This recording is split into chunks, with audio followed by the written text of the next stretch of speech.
you're comfortable having people laugh with you and at you at the right times. Yeah. And I think that that's a huge part of vulnerability, because so many people, especially on social media, are like, well, I can never post that.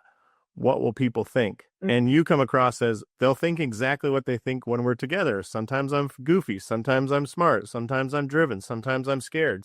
And it's like, oh yeah, she comes off like this crazy thing called a human being. It's insane, you know? And I think that's the weirdest thing now. And I've experienced this probably for the first time just in the last year. You know, influencing is huge. And you see these people and you think who they are online is who they are in person. And then you meet them in person and like, they're not that. And it's the most jarring sensation, because you're like, did I judge them wrong? And like, what's wrong with me that I don't feel connected to them in person? Like, this is so weird. I feel so connected to them online. And I think that comes down to authenticity, right? I think there's like a level of professionalism. Yes, it needs to be online, but people as a business don't think that it's a good idea to showcase like highs and lows and struggles. And there's a way to do that that's still professional, but real, because we need that realness, or else you go to that practitioner and you don't feel connected, you're not going back, because that trust is like broken. Yeah. We see it too. It's so funny that you say that, because like we see it. So Trust-Driven Care provides like two-way text messaging to offices, and I'll see these people, we'll work with them. They'll write a message like for, birthday or reactivation or new patient. I'm like, I'm looking at it. I'm looking at this person. I'm like, read that message out loud to me real quick, because this sounds nothing like you, and it'll be like somebody who's funny and goofy and lighthearted. And then you read the message and it's so sterile and formal. And I'm like, your patients spent time with you in the office. They know what you're like. Like, it'd be like, Mel, like this does, they never thought you were like super ultra formal academic person, right? Like, you didn't come in like a white coat and like, a monocle. You're like, hello, Mr. Johnson. It is a pleasure to meet you, Yeah. And I look at these messages. I'm like, when it'll work is when it sounds like you, and it's your language and your goofiness and your humor.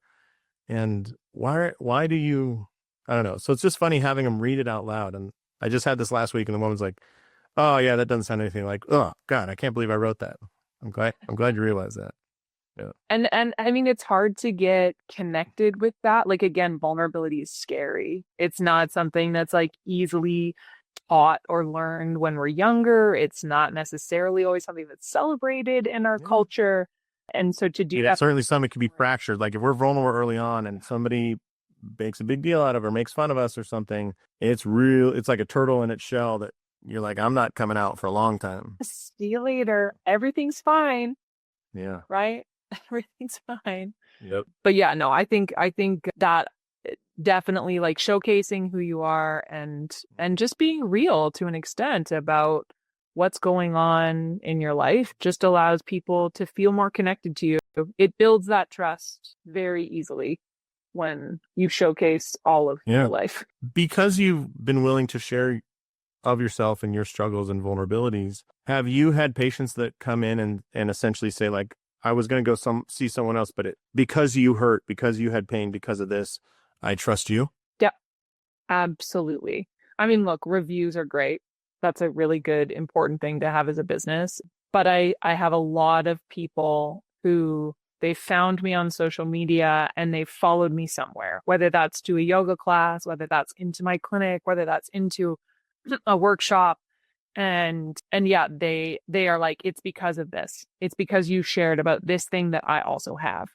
And I find it interesting quite often, my clients, I get a lot of like women who are maybe connected to fitness or health in some way, a lot of hypermobility. So a lot of like flexible post dancers, gymnasts, or people with connective tissue disorders. And I find like we riff on the table. I'm like, oh my God, that happened to me last week. And they're like, what, seriously? And I'm like, yeah. And I have 3 other clients that are going through the same thing.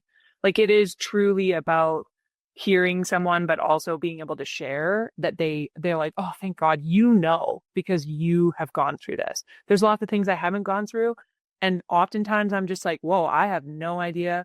I'm going to send you to somebody else, because if you find that person, like I've never been pregnant. I don't know what like birth is like. Not to say that I don't have women that I see that are pregnant, but like there are a lot of other practitioners that are expertise. They've experienced that in their body. And I think experience as a practitioner makes us so much stronger.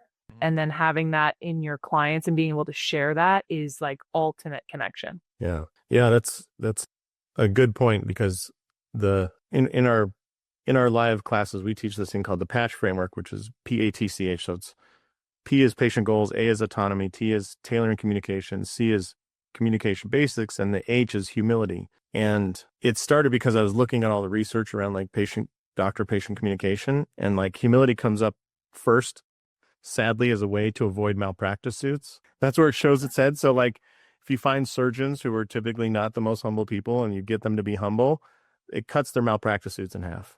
Is this crazy, right? Mm. But then as you swing the pendulum over to the other side, like who's the farthest away from surgeons? And it's like chiros, osteopaths, massage therapists, like hands-on therapists. There's tons of humility, right? And there's so many stories of, I'm in this because I went through this, and I do this because I got injured, you know?